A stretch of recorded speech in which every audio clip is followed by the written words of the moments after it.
Mas, ulun semalam mimpi ketemu sama Sunan Kalijaga. 1000% jangan percaya, 7 turunan jangan percaya, nggak mungkin. Ngopo Sunan Kalijogo belakraan metui wong? Itu yang metui bukan Sunan Kalijogo tapi Sunan Jogokali.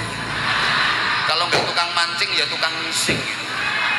Bener lah, saya jadi ingat ya, pernah di Manyun lambene molor 7 cm, cangkem irung bathuk ngelumpuk dadi siji. Itu tandanya duit entek. Kayak mangga itu mateng apa mentah kan ada tandanya. Kalau ada mangga dipegang empuk, terus dicium sedep, itu tandanya mentah apa mateng? Mentah apa mateng?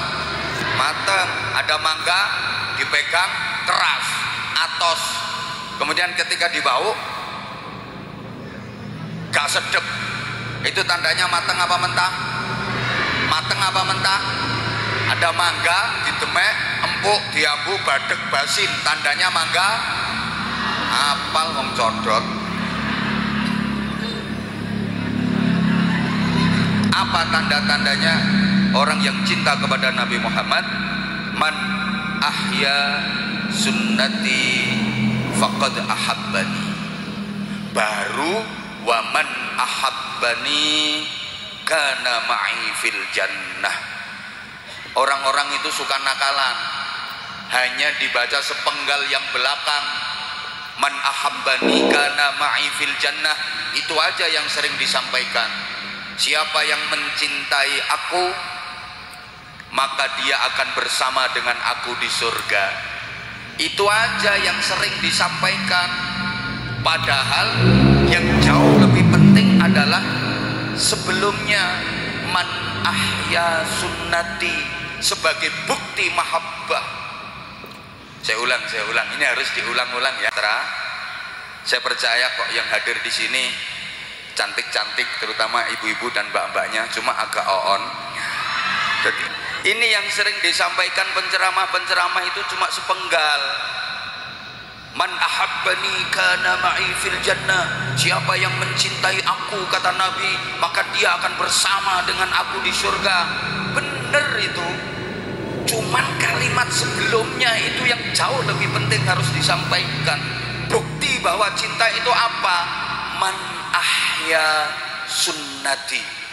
Siapa yang mau menghidup-hidupkan sunnahku, melestarikan perilakuku, mengikuti tindak lakuku, itu faqad ahabbani, dia benar-benar mencintai aku.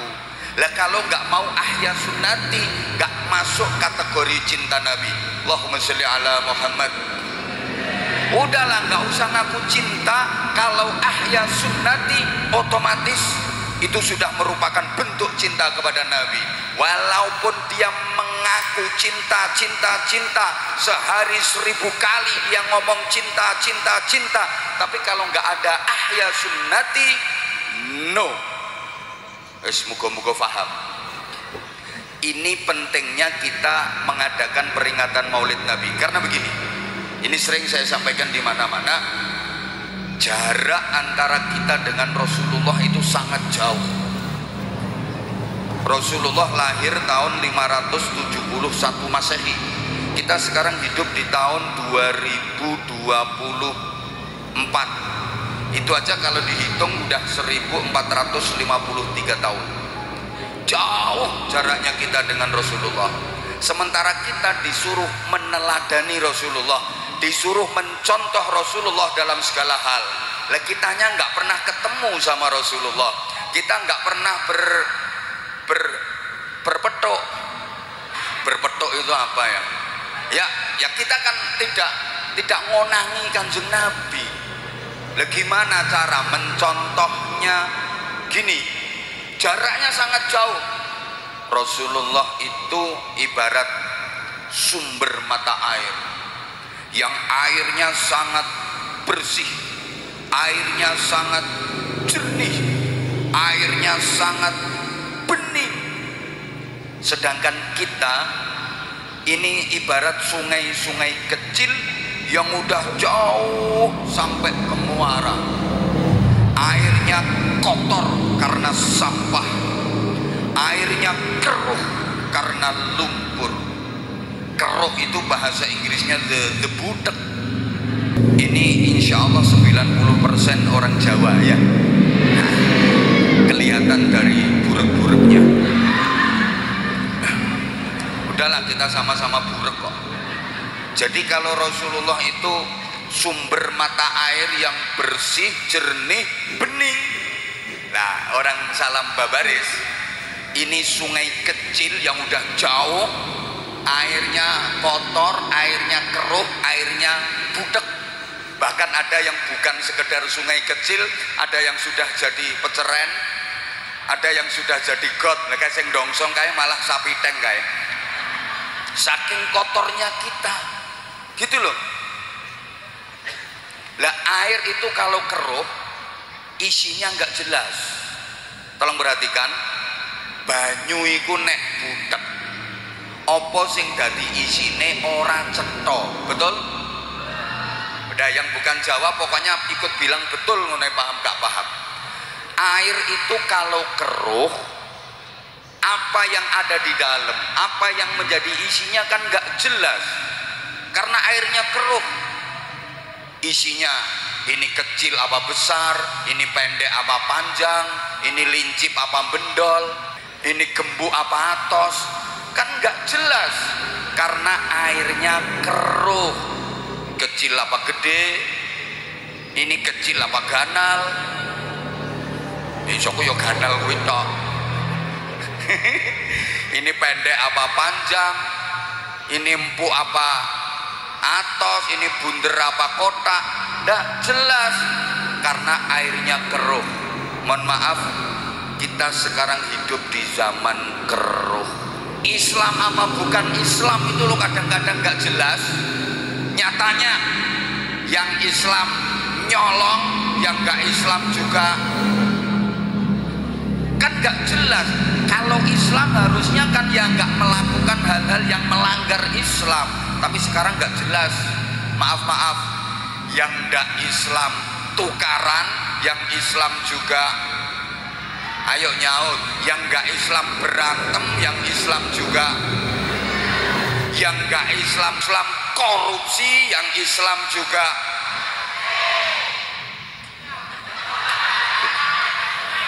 Loh iya kan, yang nggak Islam ngerasani, yang Islam juga.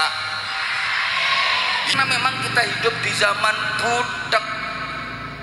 Apa dipikir kalau udah mau datang ke tabligh akbar, datang ke pengajian, ikut ngaji ini pasti orang baik? Nggak jelas, nggak jelas. Apa dikira kalau ada ibu-ibu pakaiannya udah nutup aurat, berjilbab, rajin ke pengajian, rajin ke tabligh akbar, rajin ke peringatan maulid, itu pasti jaminan istri solihah? Ndak jelas. Belum tentu. Kadang jilbaban, rajin yasinan, tapi kalau sama suami nyelatunan. Ada apa enggak? Orangnya datang, ulun tahu persis.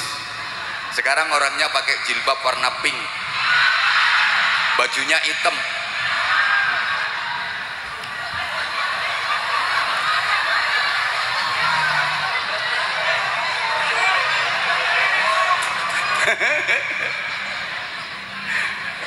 maaf, apa dikira kalau ada anak perawan jilbaban itu pasti anti pacaran?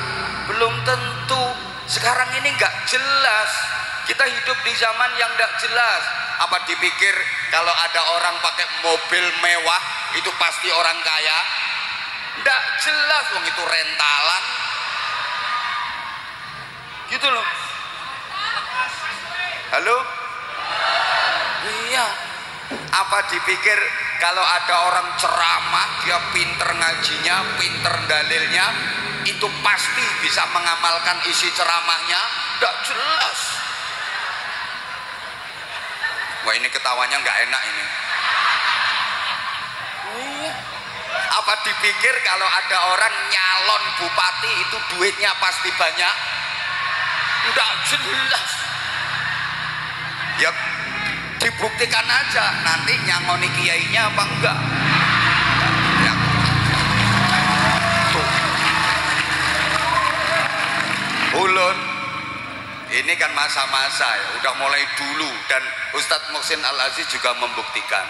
Pokoknya kalau ada calon ngaji bareng sama kita, terus kita doakan bareng-bareng, 99,9% biidznillah terpilih dan menang. Tapi ya rata-rata nambahi, rata-rata. Kalau nggak nambahi 99,9% gagal. Gagal. Atau mungkin terpilih tapi belum sampai sebulan meninggal biasanya. Nah, pilihan ada di tangan Anda, mudah terbukti di mana-mana. Bahkan ada dia udah jadi pejamu nggak nambahi, kena kasus, tangkep KPK di penjara, selesai jabatannya. Mikir gitu. Siapa suruh datang? Udah kalau nggak tahan tinggalkan panggung, nggak ada masalah. Wah, majelis ini nggak didatangi dia juga tetap jalan. Oh. Halo? Kalau nggak gini bukan Abah Anza namanya. Itu.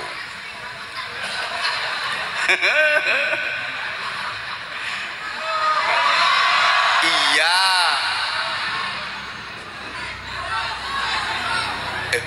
Emang kita sekarang hidup di zaman keruh, maka wajib hukumnya bagi kita yang keruh, yang butek-butek ini untuk berusaha mendekat ke sumber mata air tadi, mencari air bersih, mencari air bening, mencari air jernih, dan sumber mata airnya adalah Rasulullah Muhammad Sallallahu Alaihi Wasallam. Nah, kalau kita nggak bisa sampai ke sumber mata airnya, karena nggak mudah untuk bisa mencapai sumber mata air itu, penuh rintangan, tantangan, dan jalan terjal. Nggak gampang loh bisa dekat sama Nabi Muhammad Sallallahu Alaihi Wasallam. Apalagi kita nggak sezaman. Caranya paling gampang itu mimpi ketemu Rasulullah. Ada nggak di zaman seperti ini orang yang berjumpa dengan Nabi Muhammad? Ada. Imma fil yaqdah, dalam keadaan tersadar ketemu langsung dengan Nabi Muhammad. Ada. Wa imma fil manam, atau setidaknya melalui mimpi. Orang-orang pilihan, para kekasih Allah, para kekasih Rasulullah, orang-orang yang benar-benar dipilih sama Allah, dicintai Rasulullah, bisa ketemu sama Rasulullah dalam keadaan terjaga, tersadar, ketemu langsung atau lewat mimpi. Kalau peyat juga mimpi, tapi ya ketemu luwak, garangan. Kalau nggak gitu ya dioyak-oyak gendruwo. Karena mimpi itu roh, al-arwah junudun mujannadah. Roh itu kan nyari setelan sendiri-sendiri, nyari pasangan sendiri-sendiri. Roh yang baik nyambungnya ya dengan roh anfusahina mautiha wallati lam tamut fi manamiha. Jadi roh itu begitu. Orang kalau baik itu seringnya dia mimpi baik. Orang-orang kita itu kan suka mengarti-artikan mimpi, betul? Betul? Nggak usah dikasih tahu, itu udah umum. Kalau ada orang mimpi kok giginya tanggal, mimpi untune copot, katanya mau ada keluarga yang nek rampal sak pirang-pirang. Terus ada anak perawan mimpi digigit ular, katanya mau dapat. Nah gitu umum. Sekarang ada janda mimpi dikerokoti garangan. Orang kita kan suka kayak gitu. Orang kalau baik itu mimpinya baik karena rohnya dia nyambung dengan yang baik-baik. Lah wong elek iku ngipine akeh yo ngipi elek. Sehingga maaf kalau ada temen pian atau tetangga orangnya itu nggak pernah sholat, puasa Ramadan juga enggak, ngaji juga kada pernah, zikir kada pernah, orangnya pelit, terus cerita, Mas, ulun semalam mimpi ketemu sama Sunan Kalijaga. 1000% jangan percaya, 7 turunan jangan percaya, nggak mungkin. Ngopo Sunan Kalijogo belakraan metui wong? Itu yang metui bukan Sunan Kalijogo tapi Sunan Jogo Kali. Kalau nggak tukang mancing ya tukang ngising gitu. Bener. Lah saya jadi ingat ya, pernah di Batu Ampar Madura itu kan saya pernah riyadhah di sana ngatamkan Quran. Itu ada orang dari timur rambutnya panjang. Dia zikir di situ lama, tirakat katanya. Tak tanya udah 3 bulan. Itu zuhur, asar, maghrib, isya nggak sholat. Suatu ketika ngopi bareng sama saya, dia cerita, alhamdulillah saya udah ketemu Nabi Khidir 3 kali. Ini hati saya langsung tek, gedabrus saya. No, nggak sholat toh. Dia sarkup memang sarjana kuburan, tapi kan nggak sholat. Nggak mungkin Nabi Khidir nemuin nama dia. Makanya saya penasaran, tak tanya ketemunya di mana, di pom bensin. Ya aku mikir apa Nabi Khidir kehabisan minyak, aku ingat.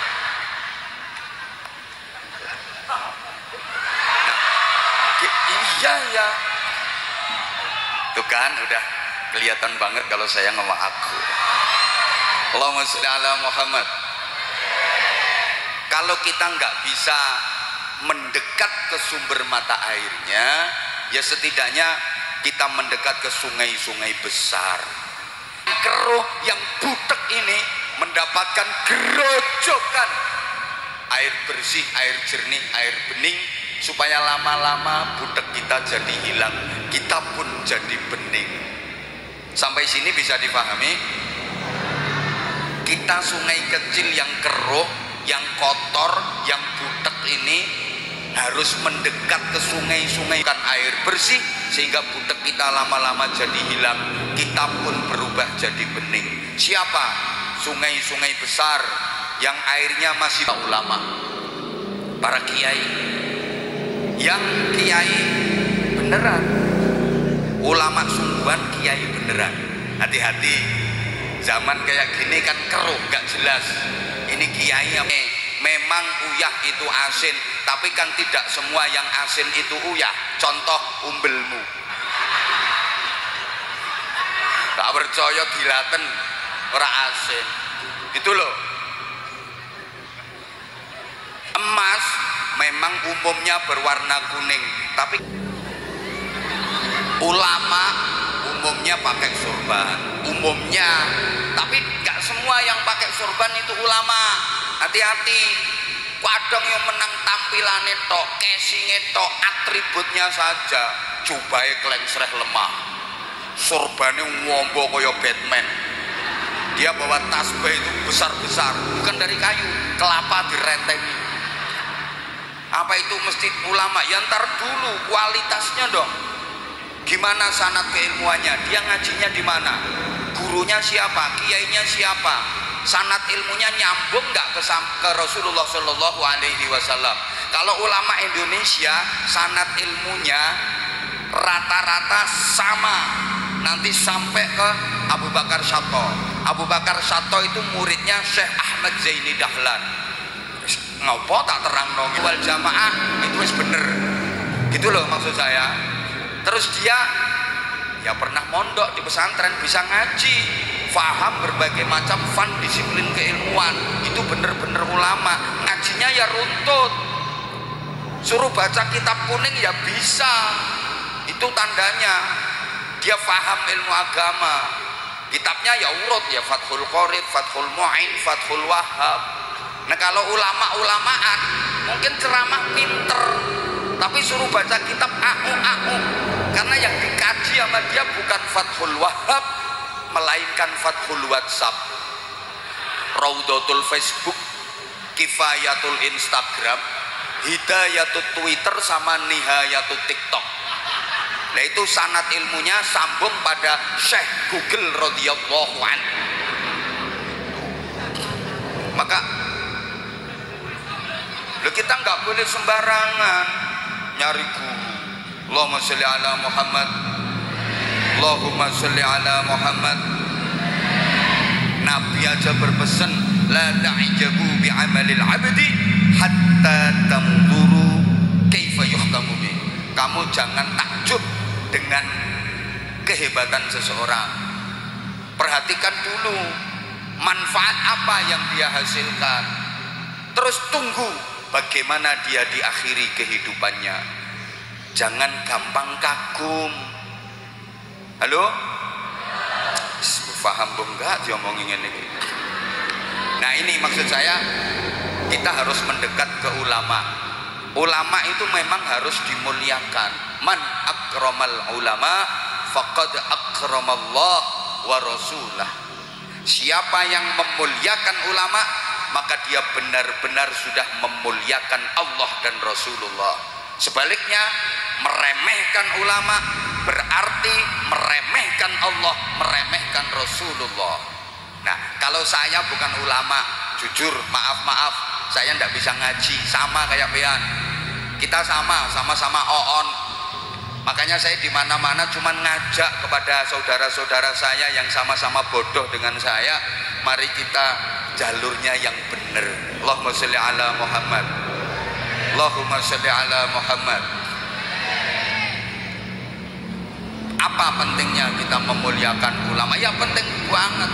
Kita itu diperintah mencontoh Rasulullah, sementara kita nggak pernah ketemu sama Rasulullah. Caranya ya lewat bimbingan para ulama. Betul? Lah kan akhir-akhir ini ada propaganda anti ulama. Di medsos itu juga berseliweran upaya untuk menjauhkan umat dari ulama. Salah satu caranya sesama ulama dibentur-benturkan. Ulama dibentur-benturkan. Tujuannya agar umat itu ada kebencian kepada ulama. Kalau umat sudah menjauh dari ulama, fantadhiris sa'ah, tunggu saat kehancurannya. Karena ulama lah pewaris Nabi. Ada yang yarithu aqwalahu, mewarisi dawuh-dawuhnya Nabi, namanya alim. Ada yang yarithu af'alahu, mewarisi perilakunya Nabi, namanya abid. Ada yang yarithu akhlaqahu, mewarisi akhlaknya Nabi, namanya arif. Jadi ada al-alim, ada al-abid, ada al-arif. Itu kriteria ulama. Allahumma sholli ala Muhammad. Sekarang kan ada model kayak gitu. Wes gak usah kiai-kiaian. Ngopo kiai, langsung kanjeng Nabi aja. Kiai sama manusianya, makan sama-sama nasi, kentut sama basinya. Ya pancen mangan podo segone, ngentut podo basine, tapi kan beda. Gitu loh. Lah orang yang bilang ndak usah ustadz, ndak usah ulama, ndak usah kiai, langsung Nabi. Loh dia ketemu Nabi itu yo kapan? Terus dia kenal Nabi dari siapa kalau bukan dari ulama? Halo? Tanpa dibimbing ulama, kita nggak kenal Rasulullah, kita nggak kenal Allah, kita nggak kenal Islam, kita nggak kenal iman. Betul? Gaya langsung Nabi, kita nggak usah pakai kitab kuning, apaan itu? Ketinggalan zaman, udah nggak relevan. Langsung sumbernya Quran hadis. Gaya Kalau mau langsung mempelajari Quran hadis, maaf ya, utekmu itu sama dengan utekku. Nggak nyampe kalau nggak punya piranti yang lengkap, ison jepluk malahan. Justru adanya kitab-kitab turas, kitab-kitab kuning karya para ulama itu memudahkan kita untuk memahami Quran hadis. Sudah dijelaskan, dijabarkan, nyampe ke kita tinggal memahami, mengamalkan, kan malah enak. Saya sering contohkan gini, para jamaah rahimakumullah, ibu ibarat ibu pengen merasakan harum dan wanginya kembang. Ada kembang mawar, kembang melati, kembang kenanga, kembang kantil, kembang, siapa ngomong kembang api? Harum kok kembang api gue nyumet lambemu. Kembang sedap malam. Nah, ibu kan bisa pakai yang udah praktis, parfum namanya, itu diolah, diproses dari bahan aslinya ya kembang, tapi udah disuling, disaring, diproses jadi parfum, parfum aroma mawar, parfum aroma melati, kan malah enak. Ibu bisa ngatur aroma, kepingin aromanya remeng-remeng ya makanya dikit aja, kepingin sedeng ya, kepingin semerbak 2 botol pakai mandi, kan bisa ngatur aroma. Lah kalau ibu pengen langsung, berarti pengen merasakan wanginya kembang, langsung menghisap dari kembangnya, bisa-bisa ndak kuat, pening kepala, puyeng bening, tinggal nyuntek, ngudek, ngelek. Nah kalau langsung dari tawon berarti kan sama dengan menghisap madu minas silitit tawoni, abuh cangkemmu malah gitu loh. Paham ora tuh gitu ngomongin ini. Coba kita embok. Ayo coba perhatikan kalau Rasul bersabda begini, shollu kama ra'aitumuni usolli, sholatlah kalian seperti kalian melihat aku mengerjakan sholat. Ini pakai ro'a, melihat dengan mata. Saya ulang, sholatlah kalian seperti kalian melihat aku mengerjakan sholat. Ini perintah langsung dari Rasulullah. Lah kalau kita pahami secara letterlek, berarti yang bisa mengerjakan sholat hanya orang-orang yang pernah melihat sholatnya Rasulullah. Jujur, pian sabarataan isoku iki tok. Pernah kada melihat langsung sholatnya Rasulullah? Pernah apa enggak? Berarti nggak bisa sholat. Wong nggak pernah melihat sholatnya Rasulullah langsung kok, berarti pian nggak bisa sholat. Tapi nyatanya kok sholat. Dan umat Islam seluruh dunia cara sholatnya sama. Saya tanya di salam babaris, sholat isya apa masih tetap 4 rakaat? Oh barangkali apa-apa harganya naik terus dikurangi rakaatnya. Enggak ya, tetap 4 rakaat ya. Tropean sholat isya kok 4 rakaat itu nyontoh siapa? Nyontoh Nabi Muhammad. Kapan ketemu? Nyontoh Quran, cari di Quran surat apa, juz berapa, ayat berapa yang menjelaskan kalau sholat isya itu 4 rakaat. Kada ada. Ayo nyontoh Rasulullah, kapan lihat, kapan ketemu. Nyontoh Quran, tidak ada ayat Quran yang membahas sholat isya 4 rakaat. Tapi nyatanya umat Islam seluruh dunia sholat isyanya kok sama 4 rakaat. Terus sholat asar di sini kabarnya gimana? Masih tetap 4 rakaat? Nggak ditambah, nggak dikurangi. Itu nyontoh siapa? Nyontoh Kanjeng Nabi. Kapan jumpa? Kapan lihat? Nyontoh Quran, nggak ada ayat Quran yang memerintahkan sholat asar 4 rakaat. Terus jawabannya tetap nyontoh Rasulullah, cuman ada yang mendidik dan membimbing kita, ada yang mengantarkan ilmunya Rasulullah sampai ke sini. Rasulullah itu di Makkah, di Madinah, loh kok ilmunya sampai tabib, ilmunya sampai salam babaris. Ada yang mengantarkan siapa? Para ulama, para kiai, para tuan guru. Ilmu itu ibarat air, Allah adalah sumbernya, Nabi Muhammad adalah pompanya, mesin pompa airnya. Nah para ulama itu pipa-pipa, paralon-paralonnya itu. Maka pipa-pipa paralon itu kelihatannya kan hanya apa ya, gelimbang-gelimbung. Ngerti gelimbang-gelimbung? Kayaknya ndak kerja, padahal sebenarnya pipa paralon itu kerja. Apa kerjanya? Nganter air dari sumbernya. Maka siapa yang meremehkan pipa, meremehkan paralon, siap-siap gak bakal kebagian air. Rasulullah di Mekah, di Madinah, ilmunya kok bisa sampai tabib, bisa sampai salam babaris. Ada yang mengantarkan. Siapa? Para ulama, para kiai, para tuan guru, guru-guru ngaji itu yang mengantarkan. Maka kalau nggak percaya, pengen Islam di salam babaris, di tabib, tetap makmur, tetap syiar, tolong guru-guru ngaji diperhatikan dengan baik. Tolong sekali lagi guru-guru ngaji diperhatikan dengan baik. Kalau pengen Islam tetap syiar, tetap eksis, tetap istiqomah, tetap jaya.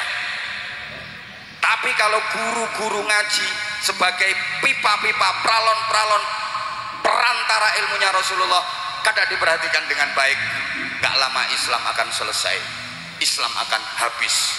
Gak percaya? Bangun masjid sebesar-besarnya, silahkan bangun masjid segede-gedenya, tapi guru-guru ngaji nggak diperhatikan, sepi masjidnya. Betul? Orang sekarang itu udah banyak masjid yang sepi. Maaf, banyak orang bangun masjid kegeden.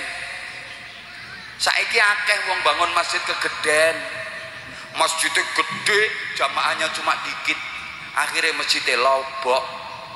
Padahal apa-apa nek lobok itu gak enak, enak sing ngepres. Ayo sampean pakai BH lodok yang berosot kok, atau bapak pakai katok lodok melorot, enak sing ngepres. Bojo lodok era penak kok, enak yang ngepres. Lah sekarang banyak orang bangun masjid itu kebesaran, longgar masjidnya gede, jamaah cuma sebaris dua baris, itu ngabisin duit, ngabisin biaya. Benernya kalau jamaah cuma satu soft, dua soft, satu baris, dua baris, bangun masjid tidak usah gede-gede, tak duit, ya wis gawian jelantir dawa nak wis. Halo? Gara-garanya apa itu? Guru-guru ngaji kurang diperhatikan. Sorry ya, guru-guru ngaji itu rata-rata kada ada gaji. Kalau masyarakat mek dituturi, cuman dinasehati, tapi nggak digaji, nggak diperhatiin. Sabar ya Pak Ustadz, anak-anak sini tuh nakal-nakal. Kata ustadznya, nggih.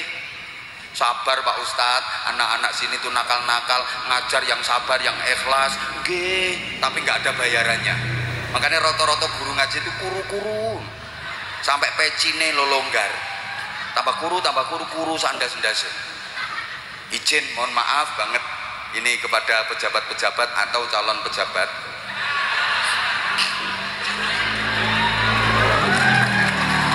Kalau misalnya nggak ada guru ngaji, bagaimana moral masyarakat? Bagaimana mental masyarakat? Siapa sih yang membina akhlaknya masyarakat, yang mau berbuat jahat jadi sadar, jadi orang baik? Yaitu ya guru-guru ngaji, ustadz, kiai, itu yang terjun langsung ke masyarakat, membina masyarakat. Tapi maaf, perhatian dari pemerintah kurang. Duh, camat aja dapat mobil dinas, padahal kerjanya cuma tanda tangan stempel, itu aja dapat mobil dinas. Lah kiai-kiai yang pertentangan keliling kampung belum ada kiai dapat mobil dinas. Kiai Muhsin nih, itu jadi pengasuh pesantren udah puluhan tahun, nggak ada dapat mobil dinas, tunjangan juga nggak pernah ada. Untungnya lemu tadi nggak ketoro. Loh, padahal kalau kita pikir jasanya kepada masyarakat yo jauh lebih besar ulama-ulama itu toh daripada yang berpakaiannya melinti seragaman itu. Halo? Bener apa enggak ini? Maka nanti Pak Yamani,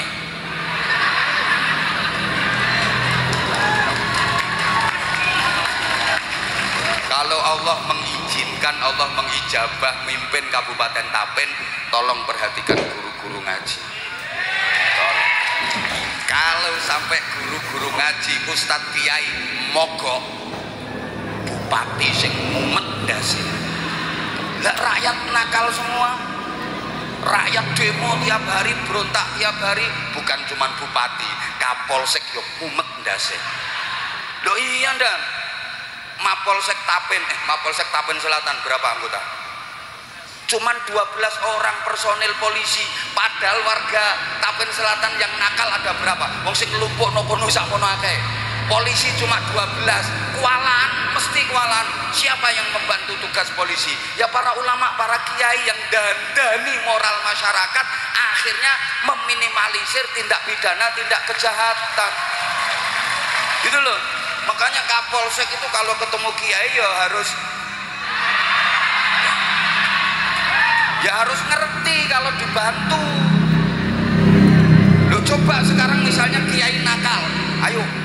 Polsek Tapen Selatan geruduk, hancur bangunan-bangunannya dan gitu loh dan ini yang bina masyarakat kan ini. Cuman saya juga matur suwun, terima kasih, saya dakwah kemana-mana lancar ya karena selalu dikawal sama anggota Polri selalu, sehingga kalau ada macet, kalau ada hambatan bisa tepat waktu. Terima